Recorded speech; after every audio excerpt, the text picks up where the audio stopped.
tudo da Canção Nova em um só lugar. Canção Nova Play. As palavras do Santo Evangelho perdoem nossos pecados. Amém. Que bom, meus irmãos, que nessa tarde em que nós subimos mais um degrauzinho do nosso projeto Rezando a Vida desse acampamento e queremos rezar a partir das experiências da nossa infância. E aqui na missa nós já nos encontramos num lugar muito propício para isso, porque é na infância que nós fazemos a primeira comunhão. E nós queremos, de alguma forma, unir essa missa com a oração que vamos fazer na adoração de hoje à noite.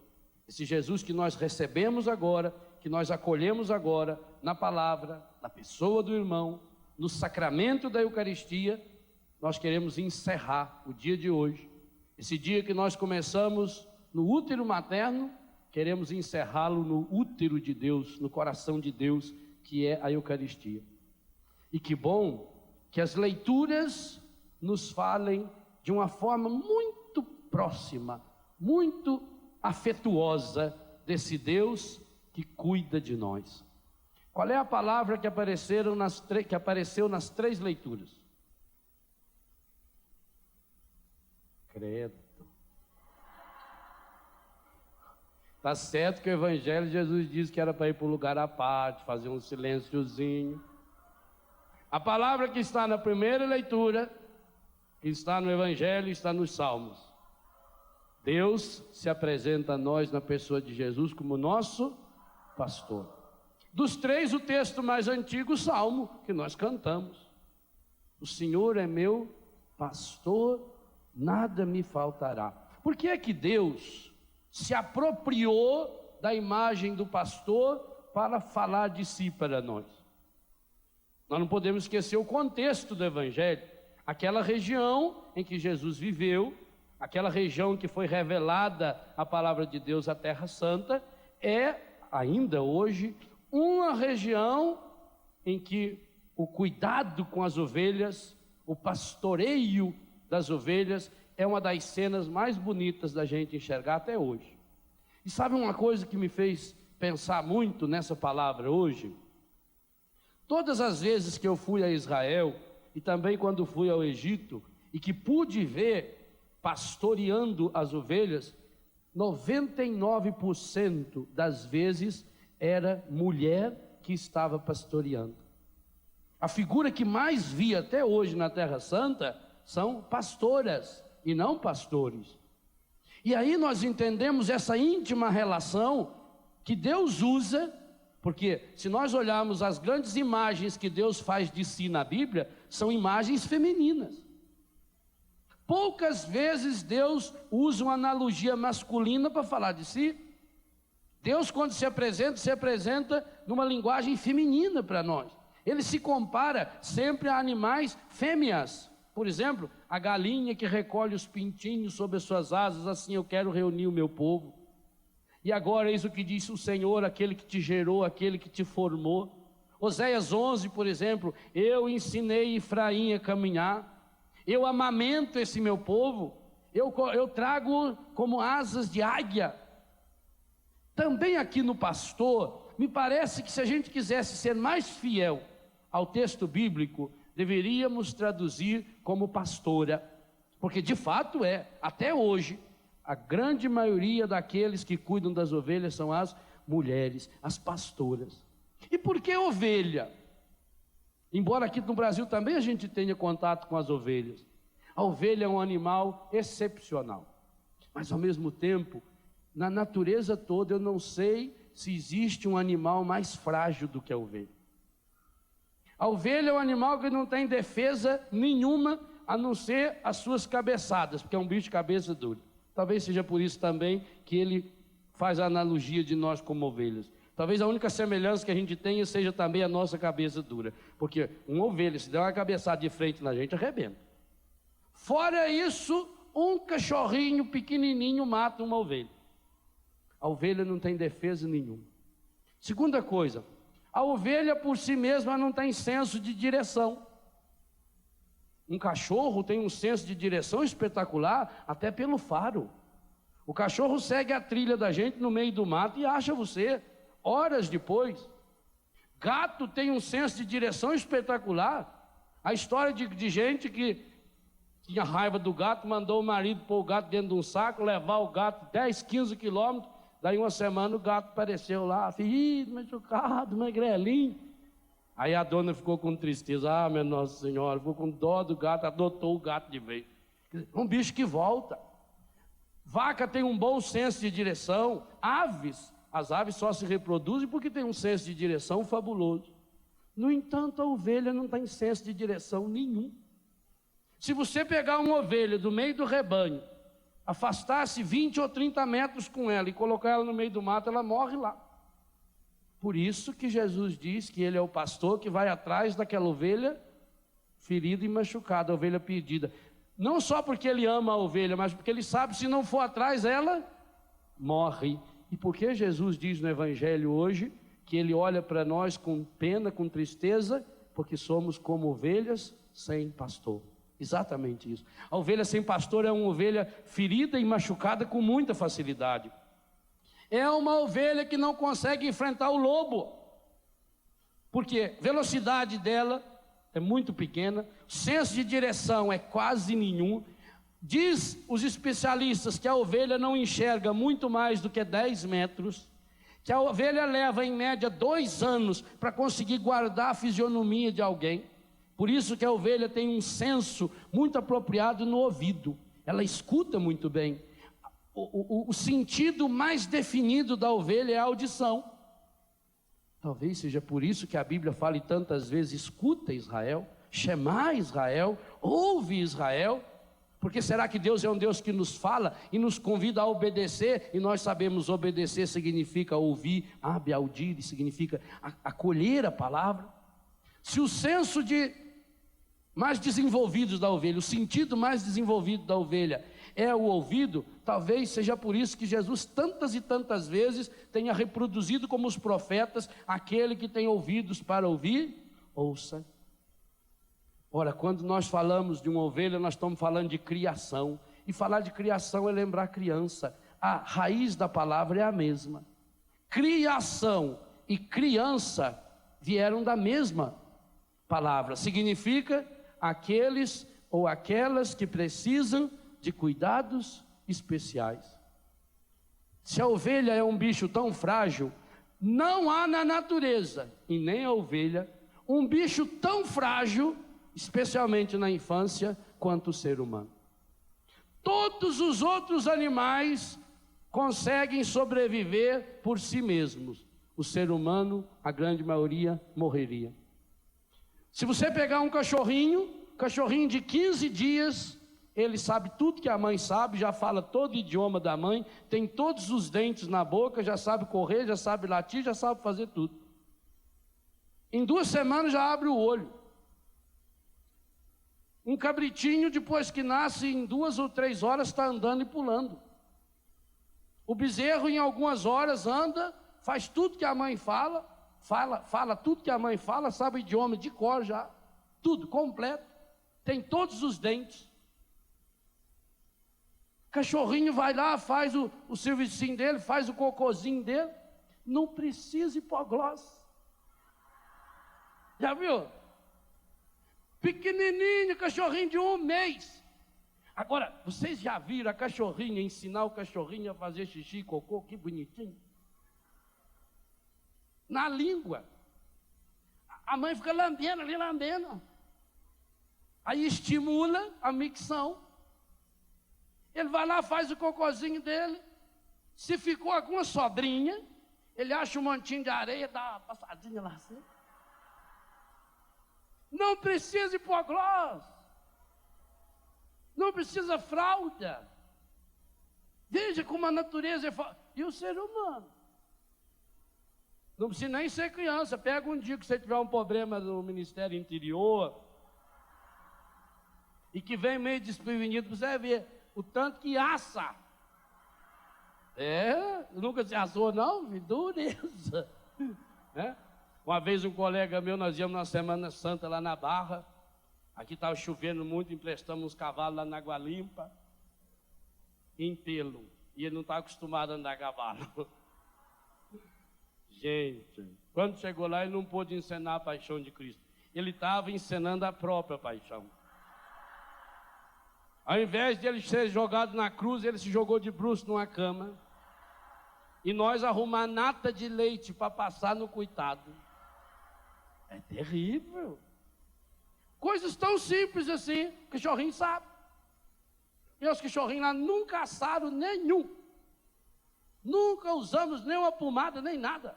Não precisa de pele, não precisa de falta, não precisa nada. E a criança? A criança, se não tiver quem limpe a sua bundinha vai falar que não é pecado, não, né? Se for, agora já falei. Criança, se não tiver alguém que limpe e seca muito bem, e passa hipoglose, e passa mais não sei o quê, a criança chora uma semana. Então veja a fragilidade da criança.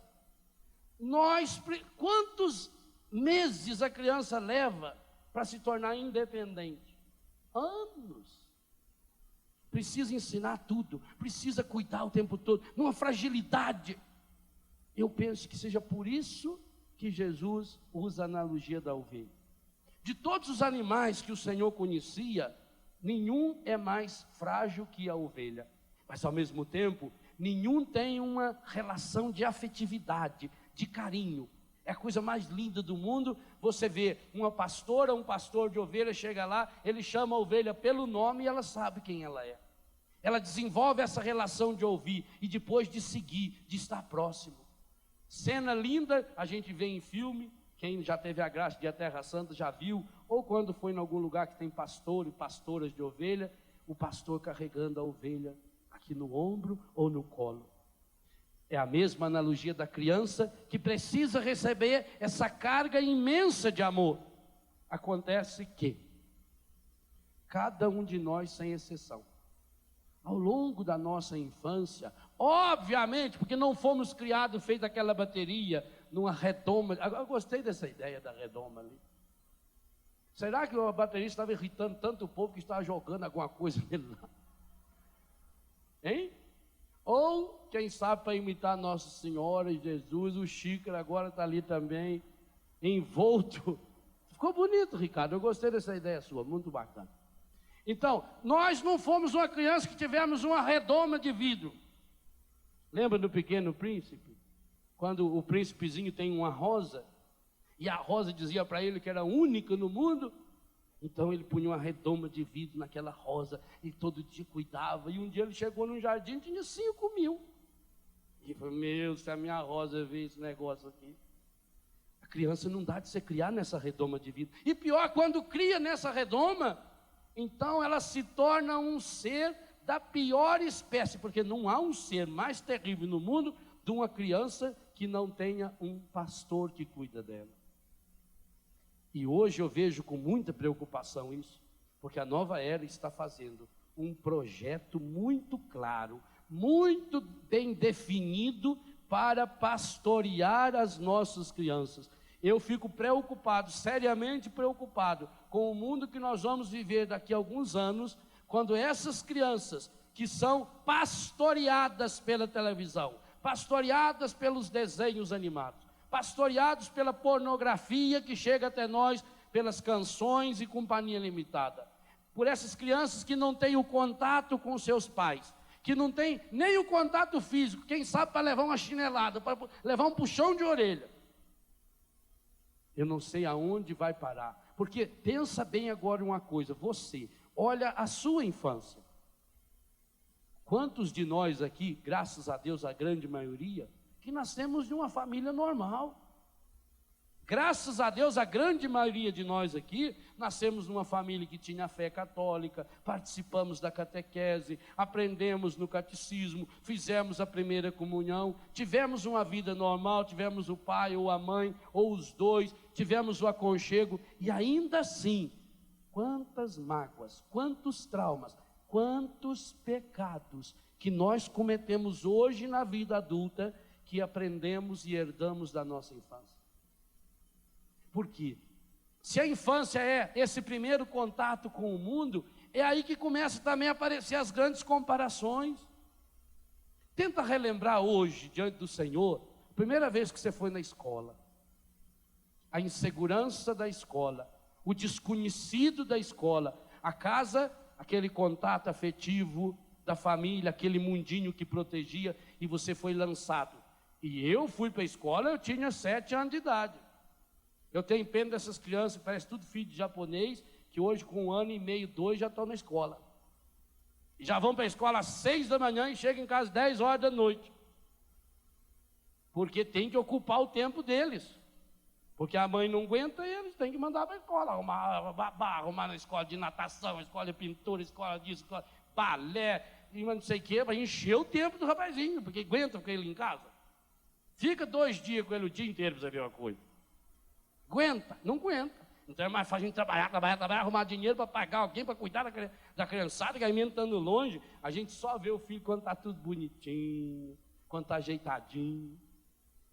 Mas pensa você, baseado na sua experiência, que teve uma família normal, que teve pai, que teve mãe, e quantos de nós aqui que viemos de uma família numerosa, portanto vai aprendendo dentro de casa os valores, e aquilo que a gente aprendeu na infância a gente não esquece, nunca.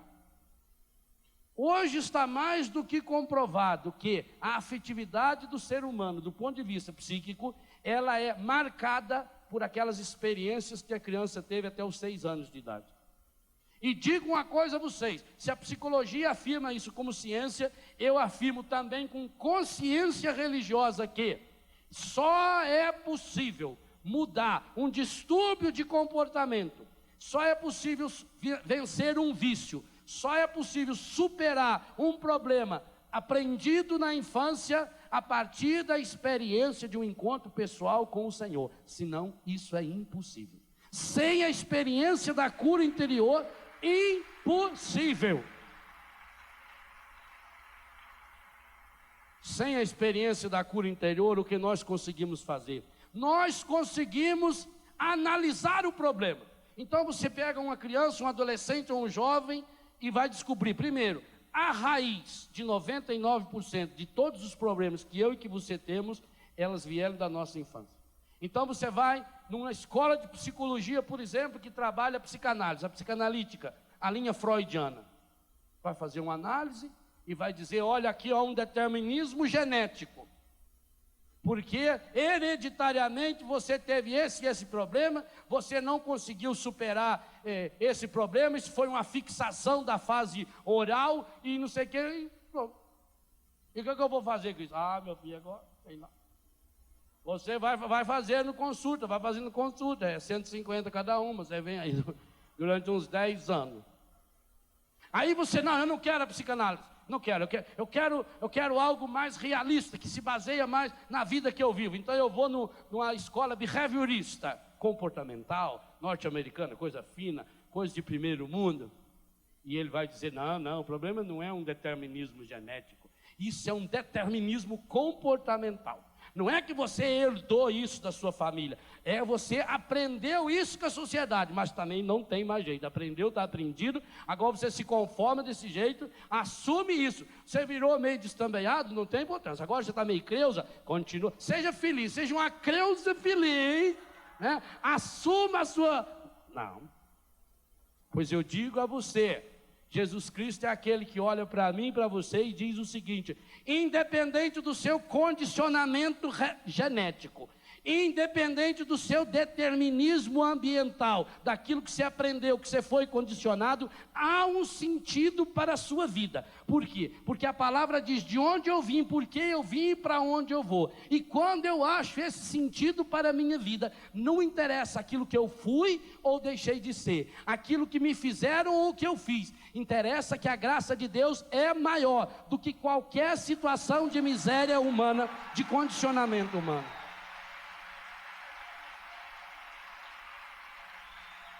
E se não há essa certeza, meus irmãos, se não há essa certeza em nós, nós estamos fadados ao fracasso absoluto. Se você olhar as estatísticas, por exemplo, que a Organização Mundial da Saúde, ou a Unesco nos apresenta, hoje nós sabemos que 84% de todas as pessoas alcoólatras começaram no vício com menos de 13, 14 anos de idade. 33% dos fumantes, segundo a Organização Mundial da Saúde, da mesma forma.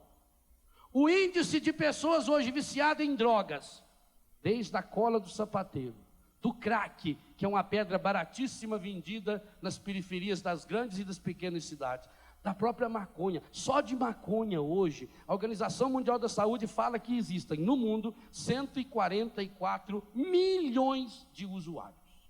Sabe o que é isso? É quase um Brasil. 144 milhões. E aí pensa, como é que esses meninos e essas meninas vêm da rua ou vão para a rua? O mundo que chega dentro dessa casa, a droga correndo solta como está. Então nós vamos cair naquilo que caíram muitos países europeus e muitas regiões dos Estados Unidos. É preciso reduzir o número de filhos. E reduziram. E hoje são países envelhecidos, sociedades envelhecidas, que descobriram que, além de ter os mesmos problemas que existem naqueles países que tem criança, que tem jovem, não, além de ter os problemas, não tem a esperança de um futuro novo, de um futuro mudado, porque não tem mais futuro. Então, meus irmãos, se nós não passarmos pela experiência do Cristo Senhor e Salvador, daquilo que eu fui na minha infância, não há sentido para a nossa vida. Nós vamos ficar a vida inteira no mesmo disco. Porque quando eu era pequeno eu sofri muito. Porque eu tenho esse problema do consumismo, porque quando eu era pequeno eu não tinha roupa, os meus primos ganhavam um carrinho e eu não ganhei. Porque quando eu sofri muito, porque uma vez meu pai bateu em mim, porque minha mãe uma vez humilhou e ele falou não sei o quê, porque a minha avó gostava mais da minha prima do que de mim, porque eu vou ficar lamuriando. Então morre, já lá, mãe. Pelo menos para de atazanar os outros. Eu tenho uma raiva dessas pessoas que nasceram para atazanar a vida ali. Porque tem gente que parece que tem essa vocação. Eu tenho muito problema, mas meus problemas da infância, tanto que eu sofri. Padre, se eu fosse contar para o senhor, dava um livro. Mas eu sofro desde pequenininho, porque eu tinha muita fraqueza, eu tinha problema nas pernas, eu tive um problema, uma infecção no intestino que levou anos e anos. E na escola eu não conseguia aprender, porque eu não tinha caderno, padre. Se eu contar para o senhor, tanto que eu sofria, meus colegas tinham caderno, eu não tinha, padre. A minha mãe costurava uns papel de pão assim, aí eu escrevia naquilo, padre. A minha letra era muito feia, padre, e uma professora não gostava de mim. Ela me perseguia, padre. Tinha um colega meu que era mais burro, mas ela estava protegendo eu. E eu não, eu sofria muito, e eu sofria. Vai ficar nessa lamúria até quando? Se não passarmos pela experiência da libertação que Jesus pode fazer, e pode fazer, porque Ele se apresenta a nós como pastor. É muito interessante, eu deixei aberta a minha Bíblia para ler para vocês, aquilo que São Pedro uniu, da cura interior com o pastoreio. Na primeira carta dele, capítulo 2, versículos 24 e 25, há um resumo das 3 leituras que nós estamos lendo nessa tarde. Jesus... Primeira carta de Pedro, capítulo 2, versos 24 e 25. Jesus carregou os nossos pecados em seu corpo, sobre o madeiro, para que, mortos aos nossos pecados, vivamos para a justiça. Por fim, por suas chagas, fomos curados. Citando Isaías 53, versículo 25. Olha a ligação que ele faz. Porque éreis como ovelhas desgarradas, mas agora retornastes ao pastor e guarda de vossas almas. Meus irmãos, essa experiência do pastoreio do Senhor em nossa vida, Pedro fez essa experiência, e por isso ele testemunha para nós. Ele vai basear a experiência de sermos ovelhas desse rebanho na experiência fundante: o Cristo morreu pelos meus pecados. Esse tem que ser o ponto de partida. Você teve trauma na infância? Você foi estuprado na infância? Você foi violentado na infância? Abusaram de você na infância? Humilharam você na infância? Muito bem, mas você não precisa sofrer. Mas padre, como eu não vou sofrer se isso aconteceu comigo? Não, meu irmão, você não precisa mais sofrer, não porque isso não aconteceu ou aconteceu com você. Você não precisa mais sofrer porque Cristo já sofreu por você, e você está livre e não precisa sofrer mais. O Cristo na cruz carregou sobre si as nossas enfermidades, inclusive aquelas que nos fizeram, aliás, inclusive não, especialmente aquelas, porque Jesus fala explicitamente: ai daqueles que fazem o mal para um dos meus pequeninos. Cuidado deles, porque eles têm um anjo no céu que está o tempo todo atento. Hoje nós precisamos retomar a nossa comunhão com os anjos, e especialmente com o anjo que cuida de nós, que cuidou de nós da nossa infância. Mas o que nós fazemos?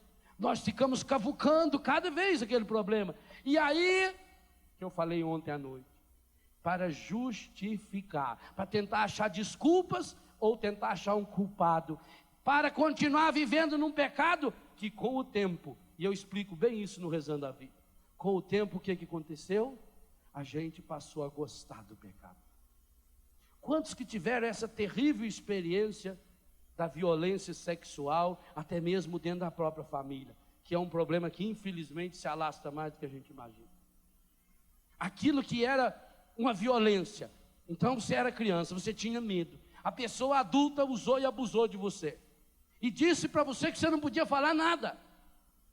Mas por que não falou? Porque quando a gente era criança, diziam para nós que criança não sabe nada. Ninguém dá valor à palavra de uma criança. Então eu tinha medo como criança. Como é que eu vou falar para minha mãe que o meu tio, que o meu primo, que alguém da minha família, com um vizinho, abusou de mim, levantou meu vestido, passou a mão no meu corpo? E aí eu também não podia me confessar, porque eu tinha medo do padre. Já pensou eu contar um negócio desse para o padre? A ideia que a gente tinha de Deus, vejam bem como o encardido vai fazendo laço. Ele tem que mexer com toda a estrutura da nossa cabeça.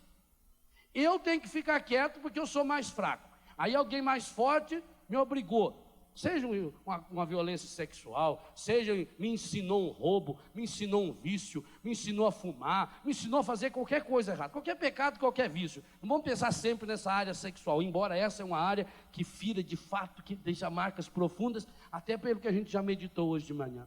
Então, eu não posso enfrentar porque é um adulto. Eu não posso falar para minha mãe porque a minha mãe não vai acreditar. Se eu falar aquilo e aquele meu tio, ou meu pai, ou meu irmão, ou meu primo, seja quem for, falar que é mentira, em quem que vão acreditar? Vão acreditar no mais velho. Eu sou criança, eu estou acostumado a ouvir que eu sou burro, eu estou acostumado que eu não sei nada, que criança tem que calar a boca, que o burro quando fala, o mais novo tem que baixar a orelha, que eu tenho que ficar quieto, que eu não sei nada. Quantas vezes eu escutei meu pai dizer que eu não sabia nada, minha mãe dizer que eu não sei nada, que eu só faço coisa errada, porque sempre está me comparando com o irmão mais velho, com o tio, com não sei quem, com o filho da vizinha. Aí eu tenho medo de contar isso para o padre. Por quê? Porque a ideia que eu tenho de Deus é de um Deus enorme, um Deus imenso, um Deus que está sempre pronto, sempre marcando meus pecados e pronto para me mandar para os quintos dos infernos na primeira oportunidade que tiver. Então eu morro de medo, e só de olhar para aquele padre eu já tenho medo, porque parece que o padre adivinha os pensamentos da gente. Quando a gente pega a mão do padre, ele olha para a gente, parece que ele já sabe que eu fiz aquele pecado. Então eu não conto para o padre. Aí eu não confesso aquele pecado, mas aí eu tenho que comungar, porque a mãe fica lá olhando, a mãe me levou na igreja. E por que você não comungou? Imagina que você vai contar para a mãe que você não comungou porque você pecou e não contou aquele pecado para o padre. Você vai lá e comunga em pecado. Olha o círculo vicioso. E aí vem um trauma relacionado à Eucaristia, porque a gente escutava dizer que quando uma pessoa comunga em pecado, a hóstia cola no céu da boca. Eu me lembro que a minha professora contou um caso de uma véia que foi comungar em pecado, que grudou, e aí tentaram arrancar aquela hóstia grudada no céu da boca, aquilo começou a sangrar, e eu já fui imaginando escorrendo tanto sangue assim, na boca daquela velha, nas rugas, que ela, fazendo, nossa senhora, meu maior medo, o dia que eu fui fazer a minha primeira comunhão, meu Deus, não gruda não, não gruda, tomara que não gruda, já pensou se grudasse, hein? A gente esticava aquela lingona, me tremia, e o alívio, e a dúvida de saber se já tinha derretido. Olha, não podia pôr o dedo, aí não podia encostar a língua no céu da boca, que vai que ainda estava o resto lá engrudado. Eu acho que eu fiquei umas 3 horas lá, esperando. Tivesse um espeinho, né? Antigamente a gente tinha aqueles espeinhos que a gente carregava no bolso para pentear o cabelo, junto com o pente Flamengo, tinha, né? Eles para olhar na língua. Já pensou se gruda? Imagina se gruda. Então você saiu daquela... A gente acreditava em tudo, criança acreditava em tudo. E aí você estava comungando em pecado. Quer dizer, na verdade não era nem pecado. Porque um abuso que fizeram com a criança, aquilo que ensinaram a gente a fazer quando a gente tinha 6, 7, 8 anos de idade, nem pecado era. Mas aquilo acabou se transformando numa fonte de pecado. Por quê? Como o mal não foi cortado, ora, normalmente, aquela pessoa que ensinou esse pecado, que ensinou esse erro, que ensinou esse vício, normalmente era uma pessoa da convivência. Normalmente já era uma pessoa adulta, portanto o problema dela continuava, e aí continuava, foi usando. Quantos casos que você descobre, quando a pessoa já tem 14, 15, 16, 17, 18 anos de idade, é que ela conta a verdade. Às vezes até depois que a pessoa já morreu. Não é incomum ser uma pessoa idosa que leva uma criança ao pecado, que abusa de uma criança. Então você entrou na adolescência, embora eu vou falar um pouco da adolescência e da juventude amanhã de manhã, mas aí você entrou para a adolescência e levou junto aquele problema. Só que aí, nós vamos reforçar essa ideia amanhã, vem um problema mais sério, porque são as transformações do nosso corpo que reforçam esse comportamento. E com aquela ideia que a gente aprendeu, que a gente é errado, nós acabamos assimilando um comportamento que hoje, com 30, com 40, com 50, com 80 anos de idade, você é uma pessoa adulta, mas continua com aquela criança dentro de você. Aquela carência afetiva. E essa carência a gente tenta preencher, quem sabe no cigarro, quem sabe na bebida, quem sabe nos distúrbios sexuais, quem sabe numa vida afetiva. Quantas pessoas, quem sabe hoje, não conseguem ter uma vida afetiva equilibrada, porque está trazendo ainda o desequilíbrio da sua infância, da ovelhinha que foi quando tinha 3, 4, 5, 6 anos de idade, dos brinquedinhos que foram tomados naquela idade, e que você não teve a coragem, repito, não podia falar para os pais, porque a nossa relação com os pais era distanciada. E também não adianta querer culpar os pais, porque se os seus pais tiverem esse tipo de atitude com você, imagina o que eles sofreram. Acontece que a gente só sente o problema quando está na gente. Sofreram muito mais ainda, com muito mais restrições, numa sociedade que era muito mais pobre, economicamente falando, uma pobreza muito grande, que talvez não tivesse nem aquilo que a gente já teve, e que as crianças de hoje já têm, e que as crianças daqui a 10, 20 anos terão em abundância. Mas o que nós percebemos, gente, e isso é uma constante, tanto faz entre pobres ou entre ricos, tanto faz entre pessoas com 80 anos, com 50, com 40, com 20, ou das crianças que estão vindo ao mundo hoje. Os problemas afetivos, os problemas emocionais não resolvidos são exatamente na mesma ordem. Tenta descobrir algum pecado novo que a humanidade inventa. A humanidade inventa um jeito novo de fazer o pecado, mas o pecado é sempre o mesmo. Então, diante disso, é preciso fazer uma experiência de você retomar aquelas situações da sua infância. Quando você começou a falar, por exemplo, quantos falavam errado. Até a família achava bonitinho você falar tudo errado, mas aí começou a crescer e vieram os amiguinhos, os vizinhos, os parentes. Um parente que morava longe veio visitar e começou a rir de você, e hoje você é uma pessoa tímida. Hoje você é uma pessoa que gagueja. Hoje você é uma pessoa insegura. Quantos hoje têm sérios problemas com a pureza visual, por imagens que viram, cenas que viram de violência, cenas sexuais que viram na infância? Outro dia alguém comentava comigo um filme na televisão, se não me engano, Joana d'Arc, que viu uma cena de violência e que levou a vida inteira para superar e perceber que aquela cena também era um convite que ela perdoasse aquela pessoa e rezasse por ela.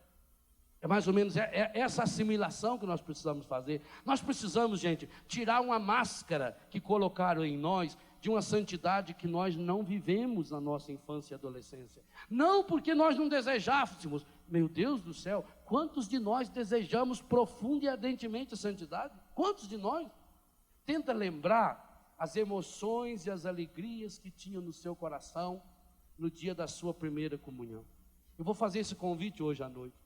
A oração hoje à noite eu vou fundamentar em 3 sacramentos: no batismo, na Eucaristia e na reconciliação. Então já tenta agora pensar um pouquinho, que espírito trazia o seu coração o dia que você se preparou para a sua primeira comunhão?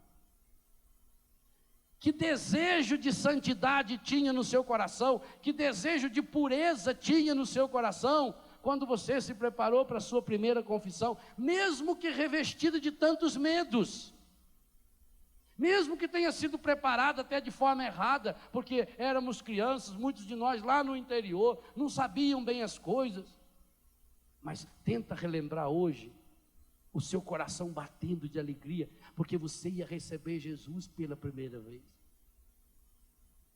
Tenta imaginar, quando foi a primeira vez, muitos de vocês que foram coroinhas, que foram da cruzada eucarística, que pertenceram ao coralzinho da igreja, as meninas que foram coroar Nossa Senhora.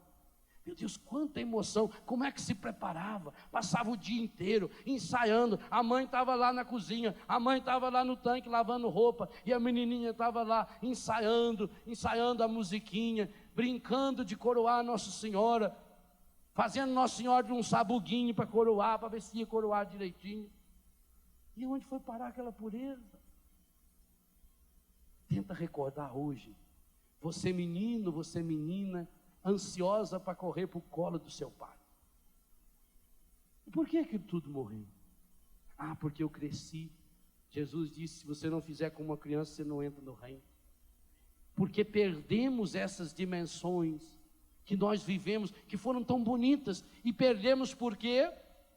Porque o encardido aproveitou-se das fraquezas, dos pecados, das experiências negativas que nós tivemos, que fizeram conosco, e falou e nos ensinou que a gente tinha que esquecer.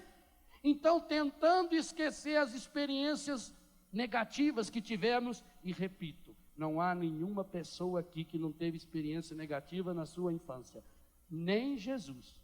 Não esqueça que quando ele foi em Jerusalém, na festa, o pai e a mãe esqueceram dele lá, ele ficou 3 dias lá.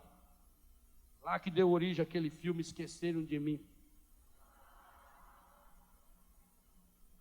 1 e 2. Até Jesus, isso sem falar da sua primeira infância, quando teve que ir para o Egito, aprendeu a falar lá no meio dos egípcios, aí com 2 aninhos já teve que voltar, já o idioma já era outro. Nenhum de nós, sem exceção, não há nenhuma pessoa nesse mundo que tenha passado pela infância sem ter levado um escorregão, sem ter se machucado, sem ter feito uma coisinha errada, que seja roubar uma goiaba na goiabeira do vizinho, sem ter dado uma bola fora. E quantos de nós tentamos esquecer? Por quê? Porque, repito, como o encardido quer que a gente se esqueça dos valores, porque a psicologia diz que a nossa vida afetiva, que toda a nossa afetividade, do ponto de vista psicológico, portanto humano, foi sedimentado na nossa infância. Ao tentar esquecer as coisas negativas, as ideias negativas, e até porque a mente humana, treinada e condicionada pelo encardido, vai gravando e guardando muito mais as coisas negativas do que as coisas positivas. Então nós acabamos também jogando no mesmo buraco as experiências bonitas que tivemos e que hoje são tão fundamentais para a nossa vida. Portanto, eu convido você hoje a tentar recordar da sua ansiedade de menino e menina, que ia reencontrar com o pai, com a mãe, quando vinha da escola, quem sabe, quando ia visitar a avó, o vô, quando recebia a visita deles. Cadê aquela pureza do seu coração, que ajoelhava do lado da cama, que chamava Deus de papai do céu, que chamava Maria de mãezinha, que sabia rezar? Até hoje, a coisa mais bonita que a gente vê é uma mãe ensinando e mostrando que um filho de 2, 3 ou 4 anos de idade já sabe rezar. Aliás, a gente que é padre tem mais essa alegria, porque a gente encontra, a mãe diz, olha padre, ele já sabe rezar Ave Maria, reza para o padre ver, reza. Aí a criança reza, ai que bonitinho, ainda se rezar umas rezas meio erradas para a gente dar risada, melhor ainda. Que coisa boa. Onde ficou aquela espiritualidade sua? Onde ficou aquela pureza de menino e menina que deitava e que ficava recordando do seu dia em Deus e pedindo a Deus pelas situações da sua vida, pedia ao papai do céu que protegesse o papai da terra, pedia a Maria, mãe do céu, que protegesse a sua mãe da terra, pedia a Deus que abençoasse os irmãos, agradecia a Deus a comida que tinha na mesa. Cadê aquela pureza vestida de branco da primeira Eucaristia, da primeira confissão, daquela menina vestida de anjo? Que imagem bonita que hoje nós estamos perdendo. Que pena, vocês vejam o que o Encadido está conseguindo fazer. Porque não retomando os valores da nossa infância, nós não passamos valores para as nossas crianças. E quando passamos valores errados. Pegue o Natal, por exemplo. Qual é a figura hoje mais marcante do Natal? Para as crianças, o Papai Noel. Para os adultos, é o 13º. Aquele que vem uma vez por ano, que é esperado por todos, que enche de alegria o nosso coração. Quem é? 13º. Ou Papai Noel. Gente, cada um de nós sabe que a criança se identifica muito mais com criança do que com velhinho. Tanto que você já viu a criança brincar com um bonequinho velho? Mas com o bonequinho de criança ela quer brincar, porque vem todo o aspecto materno. Até os meninos gostam, por isso que hoje já se faz os bonequinhos masculinos. E por que hoje se associa o Natal com um velhinho que não tem nada a ver? E que onde fica Jesus? Onde fica a pureza de montar um presépio, por exemplo? De ensinar a criança esses valores? Mas porque nós, adultos, perdemos. E por que perdemos? Porque vícios, doenças e pecados que praticamos hoje, herdamos na nossa infância e queremos esquecer. Mas o segredo não é esquecer. Eu quero convidar você hoje, nessa Eucaristia, de modo especial na adoração, a retomar em Deus, inclusive aquelas experiências traumáticas. Porque não é esquecendo, não é colocando um pano por cima, não é passando uma borracha que você resolve, é assimilando na sua história, no momento em que eu, diante de Deus, me conscientizar, numa oração muito honesta e sincera, que maravilha, meu Senhor. Mesmo passando, mesmo tendo sido estuprado, mesmo tendo sido violentado, mesmo que me ensinaram a fumar, me ensinaram a beber, mesmo tendo sofrido tanto os traumas da perda do meu pai, da minha mãe, as perdas que eu tive na minha infância, as humilhações que eu passei, mesmo assim o Senhor foi o meu pastor. Ainda que eu atravesse o vale escuro da morte, nenhum mal temerei, porque o Senhor está comigo. Então nós começamos a assimilar a nossa história e retomar a nossa vida a partir dessa experiência profunda do amor de Deus, de um Deus que cura, de um Deus que restaura, de um Deus que transforma a nossa vida. Mas, meus irmãos, enquanto não temos a coragem de deixar Jesus ser nosso pastor, Ele não nos violenta jamais. O Senhor quer ser de fato esse pastor da minha e da sua vida. Mas se nós não lhe mostramos as feridas, para quem mostramos nossas feridas? O que fazemos com as feridas que herdamos na infância, na adolescência, na primeira infância? O que fizemos com as nossas feridas? O que fizemos com os traumas? O que fizemos com as mágoas? Infelizmente, muitos de nós fomos sufocando aqui dentro. E depois a gente se acostumou com o pecado.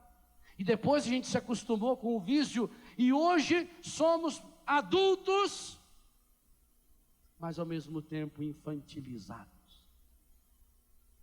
Quantas áreas da nossa vida que deveríamos viver a infância, São Paulo diz, é preciso na malícia a gente ser uma criança. Mas nas coisas de Deus é preciso assumir essa maturidade. Hoje eu queria convidar você nessa Eucaristia a retomar essa área da sua vida, esse tempo da sua vida. Feche os seus olhos um pouquinho. Vamos transformar a palavra em oração.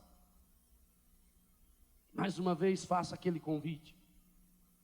Vem, Senhor Jesus, com teu amor infinito, com tua bondade, com a tua ternura e a tua misericórdia. Vem caminhar comigo, Senhor. No período da minha vida, compreendido pela minha infância.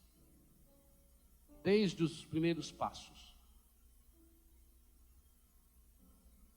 Quando aprendi a falar, quando comecei a andar, os meus primeiros tombos, as feridas no meu corpo, enquanto aprendi a engatinhar. Vem, Senhor, caminhar comigo. Naquele período da minha vida, em que comecei a perder o contato diário com os meus pais, porque já tinha que ir para a escola, e foi perdendo esse contato com os meus pais, foi perdendo o colo, até perdendo o colo para outros irmãos que foram nascendo, até perdendo o colo porque precisava agora dividir o meu espaço, que foi nascendo em mim, Senhor, um apego desordenado pelas coisas, pelas pessoas. Jesus, cresceste em idade, sabedoria e graça. Passaste também por esse itinerário de crescimento e como tal experienciastes a dor, porque o crescimento faz doer. Desde o crescimento dos dentes, o surgimento dos dentes, o incômodo dos ossos crescendo, passaste por essa mesma experiência. Por isso eu te convido, vem caminhar comigo, Jesus. Segura-me, tu que és o pastor, que te propões a atravessar comigo os vales escuros da minha vida. Vem, Senhor, atravessar comigo esse período em que tive que também ultrapassar valetas escuras, marcadas pelo pecado, por brigas na minha família, por desentendimento com os meus pais, por surras que eu levei e que eu julguei imerecidas, e por isso o medo que eu comecei a ter dos meus pais, e por apanhar quando fiz coisas erradas, fiquei com medo de contar outros erros, piores ainda. E não apanhando de meus pais, hoje eu apanho da vida, hoje eu apanho dos meus pecados. Vem, Jesus, vem caminhar comigo. Mas eu queria, Jesus, hoje pedir, mais uma vez, do mesmo jeito que quando eras menino, te perdeste em Jerusalém, José e Maria foram buscá-lo. Eu queria pedir, Jesus, que na jornada da minha infância, nessa Santa Missa, eu pudesse contar também com a presença amorosa de Maria, me amando como filho, me conduzindo nos seus braços maternos, com a presença de José, que foi o seu pai, para que eu possa sentir também um profundo e grande amor pelo meu pai, pela minha mãe, pelos meus irmãos, especialmente a mim que tenho tanta dificuldade de amá-los. Dá-me a graça, Jesus, de colocar hoje, diante do teu pastoreio, na luz da tua graça, a minha infância, a minha meninice, as feridas e machucados que eu tive, as experiências de rejeição por parte dos meus amigos e minhas amigas, que não me convidavam para brincar junto. Eu fui me tornando uma pessoa fria, envergonhada, porque riam de mim, porque faziam brincadeiras comigo, porque me vestiam de forma tão feia, porque cortavam o meu cabelo do jeito que eu não gostava, porque punham em mim roupas que eu não queria usar, mas era preciso, eu tinha que obedecer. E enquanto isso, os meus amiguinhos, meus primos ou até meus irmãos me insultavam. Mas quando eu reagia, eu apanhava. Parece que eu nunca tinha razão. E eu fui crescendo com esse complexo de culpa, com esse sentimento de vítima. Oh, Senhor, traz Maria, sua mãe, minha mãe. Você deu-a como mãe a mim e a nós na cruz. Traga Maria, Jesus, para caminhar comigo, para amamentar-me, Oh Maria, Mãe de Deus, do mesmo jeito que curaste as feridas do menino Jesus, que lhe deste banho, dá um banho de amor em mim hoje, Maria. Cura as feridas do meu coração, do meu corpo, feridas que trago pelas rejeições que sofri, feridas que trago pela infância sofrida, quem sabe por ter passado fome, por ter passado frio, por me comparar inferior aos outros, porque não tinha aquelas roupas, não tinha aqueles brinquedos, não sabia falar como aquelas outras pessoas, inclusive pessoas da minha própria família, meus primos que viviam em outra cidade. Maria, Mãe de Jesus e minha mãe, toma-me no teu colo, conduza-me. Muitas e muitas vezes eu tentei apagar da minha memória as imagens da minha infância, especialmente aquelas imagens dolorosas, de violências que eu sofri, de surras que levei dos meus pais, de amigos, colegas na escola que me humilhavam, que me batiam, que me tomavam a merenda, que me obrigavam a fazer coisas, pequenas coisas, mas que eu sabia que estava errado, mas não podia falar nada, porque eu ficava entre duas surras, ou em casa, ou na rua, e às vezes era preferível apanhar em casa, para não ser mais humilhado ainda na rua, para não ser mais humilhado ainda por meus colegas. Apanhar em casa, pelo menos eu estava apanhando de quem me amava, e se fosse para apanhar na rua, eu estaria apanhando de quem eu queria conquistar. Caminha comigo hoje, Jesus. Durante a minha infância, quando eu comecei a tomar consciência do meu corpo, quantos pecados hoje ainda eu cometo contra a castidade, contra a minha sexualidade, porque aprendi a me tocar e fui pego pela minha mãe, pelo meu pai, ou escutei a professora no catecismo falando que era um pecado muito feio, muito sujo, e eu não tive coragem de contar para o padre. Eu não tive coragem de me confessar que eu passava a mão no meu corpo, que eu me masturbava, que eu brincava comigo, que eu introduzia objetos no meu corpo, que eu já gostava, e que eu fui passando da primeira para a segunda infância, gostando de brincar com o meu corpo. Até mesmo aprendi a brincar com primos, com irmãos, mas o medo de contar, o medo que meus pais descobrissem, o medo de revelar ao sacerdote ou ao próprio catequista, fez com que eu guardasse isso dentro de mim. E hoje, homem feito, mulher feita, eu sofro tantos traumas nessa área. Eu queria pedir hoje, Senhor Jesus, pastor que me conduz pelos vales escuros da morte, eu sei que esse pecado que hoje eu vivo me leva e vai me conduzir à morte. Eu peço que o Senhor esteja comigo, Senhor, salvando-me, libertando-me, curando-me, restaurando essas áreas feridas e estragadas, Senhor, das brincadeiras que eu aprendi com meu irmão, minha irmã, meus primos.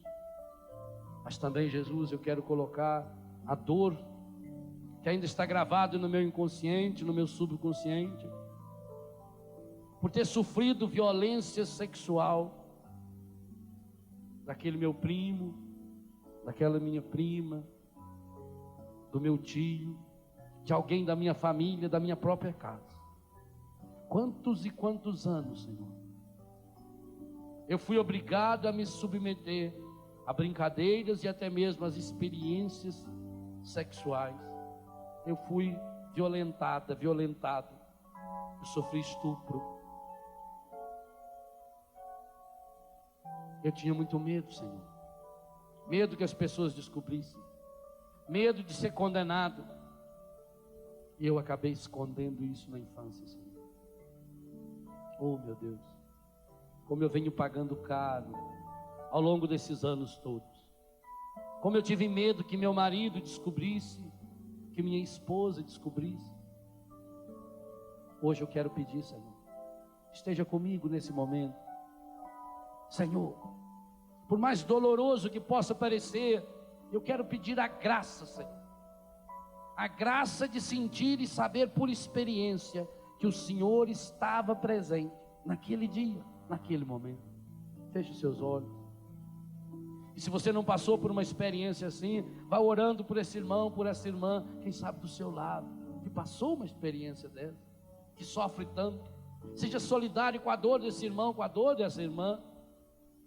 E peça agora, Senhor, esteja presente com essa pessoa que sofreu tanto, que ainda hoje sofre tanto, Senhor, que carrega hoje esse pecado, esse vício, porque aprendeu a fumar, aprendeu a beber, quando era tão jovenzinho, tão criança, Senhor. Aprendeu a roubar quando era criança, aprendeu a se prostituir quando era criança, e depois começou a gostar de tudo isso. Senhor, toca nesse coração ferido e machucado, pela falta do abraço do pai e da mãe. Com seus olhos fechados, relembre. Tente relembrar hoje no poder do Espírito Santo, quando você podia pular no colo do seu pai, no colo da sua mãe, deitar no canto deles, andar na garupa do cavalo ou da bicicleta, aprender a trabalhar junto. Aquela mão grande, forte, segura, te acariciando, cuidando. A sua mãe fazendo aquela roupa nova para você. E não tenha medo de pedir: Jesus, tu te apresentas nessa tarde como pastor da minha vida. Eu te peço, Senhor, conduza-me hoje no colo do meu pai e da minha mãe. Leva-me hoje, Senhor, para esse colo amoroso. Faça com que eu possa experimentar, Senhor, esse teu amor restaurador. Vá permanecendo ainda com seus olhos fechados e rezando, repetindo aquelas palavras que tocam o seu coração. Toca, Senhor, com teu amor infinito, todas as áreas em que eu sentia vazio, medo, solidão. Cura-me de todo e qualquer sentimento ou experiência de rejeição que eu possa ter sofrido da parte de minha mãe, do meu pai, dos meus irmãos, familiares. Preencha, Senhor, todos os vazios provocados por afastamento de meus pais, especialmente se tive de ficar longe deles por doença, morte, separação, ou mesmo por causa do trabalho que eles eram obrigados a fazer. Eu não conseguia compreender e pensava que eu era o responsável. Cheguei a pensar que meus pais se separaram por minha culpa. Muitas vezes me puni sem razão. Senhor, preencha o meu coração com seu amor restaurador. Revela-me sua presença nos momentos mais difíceis de minha infância.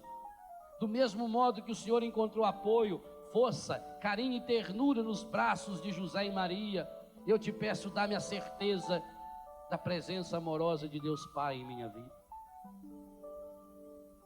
Quero sentir a tua presença protetora, como desejei sentir a presença protetora de meus pais em tantos momentos importantes da minha infância.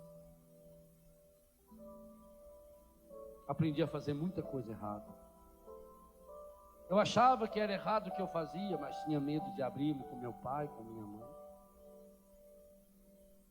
Hoje sinto a influência desse medo, especialmente em minha sexualidade. Não consigo superar a infidelidade conjugal, o espírito de adultério, a tendência distorcida da minha sexualidade. Tenho trejeitos que não aceito, tenho até vergonha de sair na rua. Gosto de pessoas do mesmo sexo, adoro ver revistas, filmes pornográficos. Eu sei que a causa maior está naquilo que eu vivi quando era criança. Hoje quero entregar todas as experiências genitais, sexuais que eu vivi. Liberta-me, Senhor, de todas as marcas de doenças, sofrimentos que vivi na infância. Envolva-me com tua presença confortadora. Eu quero experimentar uma grande e especial graça, Senhor. Saber, com absoluta convicção, que o Senhor estava realmente presente em minha vida, naqueles momentos tristes e angustiantes. Peço que aumente a minha fé e minha confiança em teu amor por mim. Senhor, eu estou sempre descontente, sempre quero mais, não me contento com nada. Todo o dinheiro que eu ganho é pouco para comprar tudo que eu acho que preciso para ser feliz. Tudo que vejo, de novo, quero comprar. Sou um consumista, uma consumista descontrolada. Estou tentando preencher um vazio. Não sei bem qual é. O Senhor sabe. Então, Jesus, preenche as raízes desses meus vazios. Peço ao Senhor, meu irmão. Tira, Senhor, todo o sentimento de inferioridade, todo apego desordenado às coisas e às pessoas. Preenche essa sensação de vazio profundo que existe no meu coração. Restaura a minha vida, Senhor. Acho que muitas vezes não consigo experienciar Deus como meu Pai, exatamente pelas carências de amor da infância, pelo medo de me expor. Eu sei quanto isso me faz falta. Quero novamente, meu Deus, ter a graça de chamá-lo de Pai, ainda mais, de sentir, por experiência, o Espírito Santo clamando em meu coração: Abba, Papai. E como Jesus, eu quero poder e saber entregar-me inteiro ao coração e aos desígnios do amor paterno de Deus por mim. Jesus, que teu amor eterno e perfeito afaste de mim toda tensão e ansiedade do passado, para que eu possa aproximar-me do Pai com a total entrega.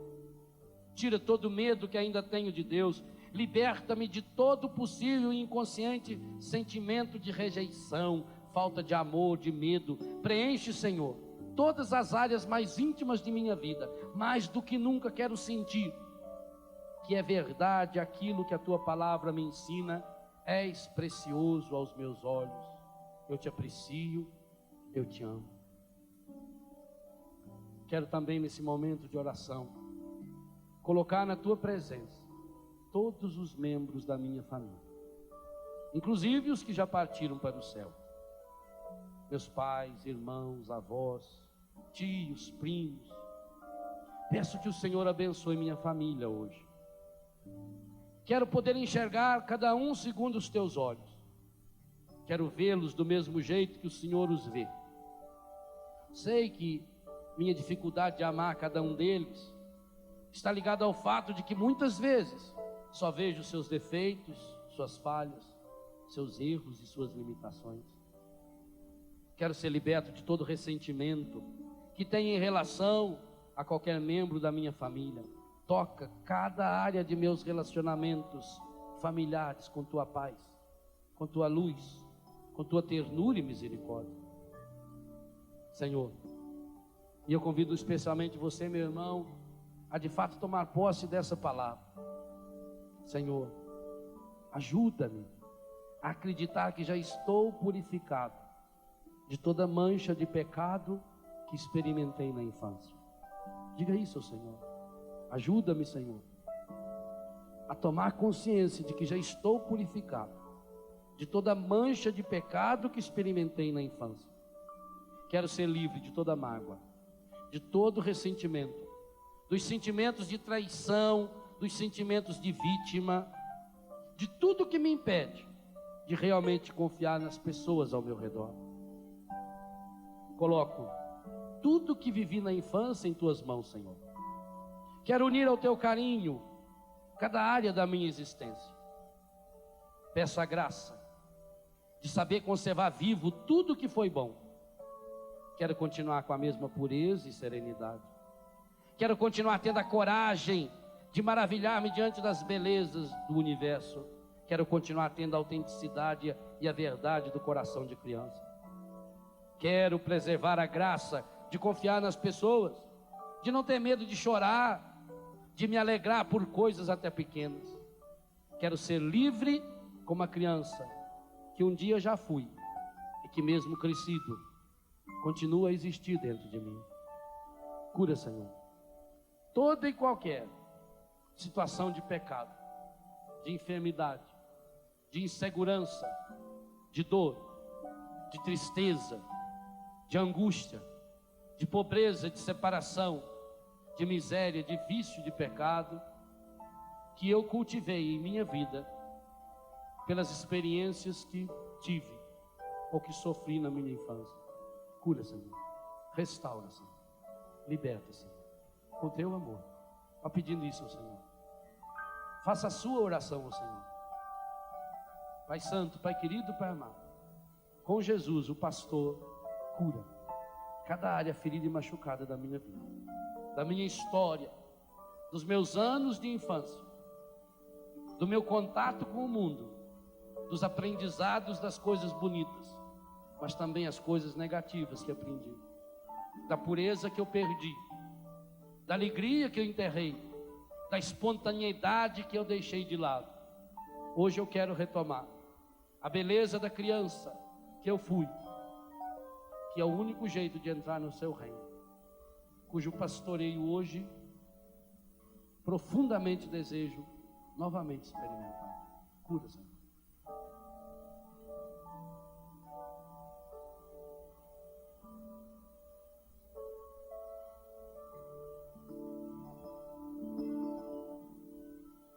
Agradeço o Senhor por seu encontro pessoal com Ele. Agradeço o Senhor porque ao longo desse dia nós estamos sendo convidados a rezar nossa vida, a repassar nossa vida inteira diante dele. E é por isso que agora, no final desse dia, nós somos convidados a colocar sobre o altar o nosso coração. Hoje especialmente, colocar sobre o altar o nosso coração como se fosse da primeira vez. Peça a Jesus: Senhor, eu queria muito ter a graça de experienciar hoje o encontro contigo na Eucaristia, com a mesma alegria, a mesma pureza, o mesmo entusiasmo de quando eu o recebi pela primeira vez. Dá-me essa graça, Senhor. Espírito Santo, agindo em mim, no meu coração, na minha inteligência, na minha memória, nas minhas lembranças, faz com que hoje eu possa experienciar a ternura da primeira vez. Eu quero hoje receber Jesus como se fosse a minha primeira Eucaristia. Eu quero revestir hoje, peço ao Espírito Santo, revista-me com o teu amor por dentro, purificando o meu coração, porque eu quero recebê-lo. E hoje, jovem, adulto, consciente, recebendo como criança que sempre fui, eu peço a graça, Senhor, de que o entusiasmo, a alegria, a pureza dessa criança tome conta do meu coração, purificando-me de toda malícia, de toda impureza, para que esse encontro, Senhor, seja um encontro definitivo, que essa primeira Eucaristia, esse primeiro contato que eu quero hoje poder experimentar, como o fiz da primeira vez, seja um marco na minha vida, Senhor, do dia em que o seu amor me fez tomar consciência de que eu nasci, fui gestado, gerado e vim ao mundo, e desenvolvi-me na minha infância, única e exclusivamente, porque seu Filho Jesus se fez o meu pastor, o Senhor que me conduz, porque me ama com amor infinito. Tudo da Canção Nova em um só lugar. Canção Nova Play.